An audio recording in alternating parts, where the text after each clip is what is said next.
ഇത്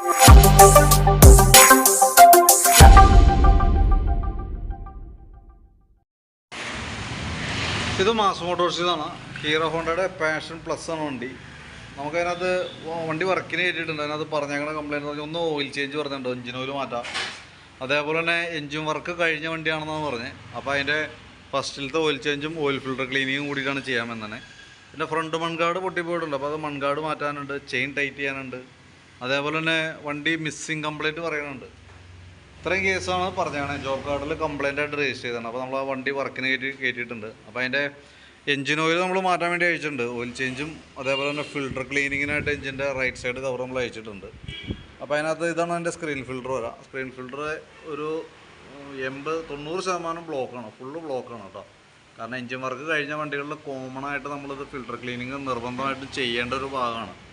ശരിക്കും ഇത് ഫുള്ള് നെറ്റ്, ഇതേപോലെ തന്നെ ഫുൾ ഒരു നെറ്റായിട്ടാണ് കാര. അപ്പോൾ അതിൻ്റെ ഉള്ളിൽ മൊത്തം ഈ പൊടി കോട്ടൺ വേസ്റ്റിൻ്റേതായിട്ടുള്ള ഭാഗങ്ങൾ കയറിയിട്ട് ബ്ലോക്ക് ആയേക്കണത്.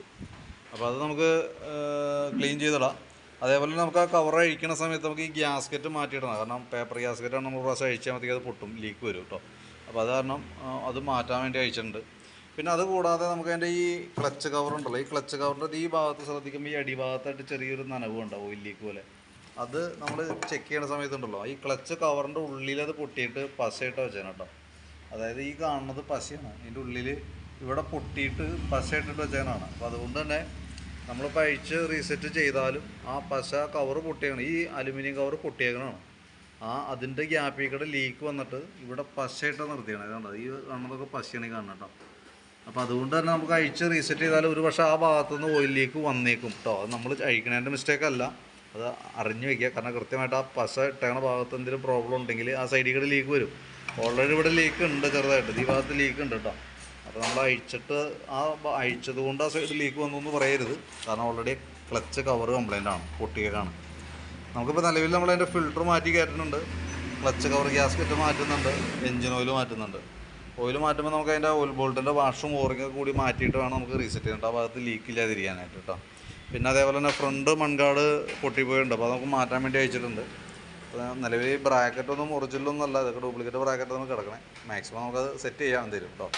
പിന്നെ അതേപോലെ തന്നെ ഫ്രണ്ടിലത്തെ ബ്രേക്ക് ലൈനർ, അതും കമ്പനി ആയിട്ടൊന്നുമല്ല, ഡ്യൂപ്ലിക്കേറ്റ് ലൈനർ കിടക്കണം ഫ്രണ്ടിലത്തെ. പക്ഷേ പുതിയ ലൈനറാണ്, നമുക്കൊന്ന് ക്ലീൻ ചെയ്ത് റീസെറ്റ് ചെയ്താൽ മതി. കാരണം അഴിച്ചപ്പോൾ കണ്ട കേസ് ഇതിനകത്ത് ഇൻഫോം ചെയ്യണമെന്നുള്ളൂ കേട്ടോ. പിന്നെ നമ്മൾ വണ്ടി ഓടിച്ച് നോക്കുമ്പോൾ മിസ്സിങ്ങിൻ്റെ പ്രശ്നം എന്ന് പറയാനായിട്ട് നമുക്ക് ഓടിക്കുമ്പോൾ പ്രത്യക്ഷത്തിൽ മിസ്സിങ് അങ്ങനെ മേജറായിട്ടൊരു കംപ്ലയിൻറ്റ് നമുക്ക് കിട്ടിയിട്ടില്ല. അത് എനിക്ക് തോന്നുന്നു പറഞ്ഞ ലക്ഷണങ്ങൾ വെച്ച് നോക്കുമ്പോൾ രാവിലെ അല്ലെങ്കിൽ കൂടുതൽ നേരം ഇരുന്നിട്ട് എടുക്കുമ്പോഴായിരിക്കും മിസ്സിങ് കാണിക്കുക. കാരണം അത് പ്രത്യക്ഷത്തിൽ കാർബറേറ്റർ നോക്കുമ്പോൾ വലിയ പഴക്കം തോന്നുന്നു, ഇടയ്ക്ക് എപ്പോഴും കാർബറേറ്റർ മാറ്റിയിട്ടുണ്ട്. അപ്പോൾ നിലവിൽ നമുക്ക് ചെയ്യാമെന്ന് വെച്ച് കഴിഞ്ഞാൽ കറക്റ്റ് ട്യൂണിങ്ങിലേക്ക് നിർത്താം. അതായത് ഈ എഞ്ചിൻ വർക്ക് ചെയ്ത കൂട്ടത്തിലൂടെ കാർബറേറ്ററൊക്കെ ക്ലീൻ ചെയ്തതാണെന്നാണ് പറഞ്ഞത്, നമ്മുടെ അടുത്ത് ചെയ്ത വർക്കല്ല. അപ്പോൾ അതുകൊണ്ട് നമ്മുടെ കയ്യിൽ ബാക്കിയത്തെ ഹിസ്റ്ററി ഇല്ല. അപ്പോൾ അങ്ങനെ വന്ന കേസിൽ, ഇപ്പോൾ കാർബറേറ്റർ ക്ലീൻ ചെയ്ത കേസിൽ നമുക്ക് പുറമേന്ന് ചെയ്യാൻ പറ്റുന്ന ട്യൂണിങ് കൃത്യമായിട്ട് നിർത്താമെന്നുള്ളതാണ്. അപ്പോൾ അത് മാത്രമാണ് നമ്മൾ ചെയ്യണം കേട്ടോ. അപ്പം പിന്നീടും ഇതേപോലെ തന്നെ രാവിലെയൊക്കെ സ്റ്റാർട്ടിങ് കംപ്ലയിൻറ്റ്, അത് കൂടുതൽ നേരം ഇരുന്നിട്ട് സ്റ്റാർട്ടിങ് കംപ്ലയിൻറ്റ് കാണിക്കുന്നുണ്ടെങ്കിൽ നമ്മൾ ഡീറ്റെയിൽ ആയിട്ട് ചെക്ക് ചെയ്യേണ്ടതായിട്ട് വരും. ഇപ്പം നിലവിൽ നമ്മൾ ട്യൂണിങ് ക്ലിയർ ചെയ്ത് കറക്റ്റ് ചെയ്ത് കയറ്റുന്നുണ്ട്.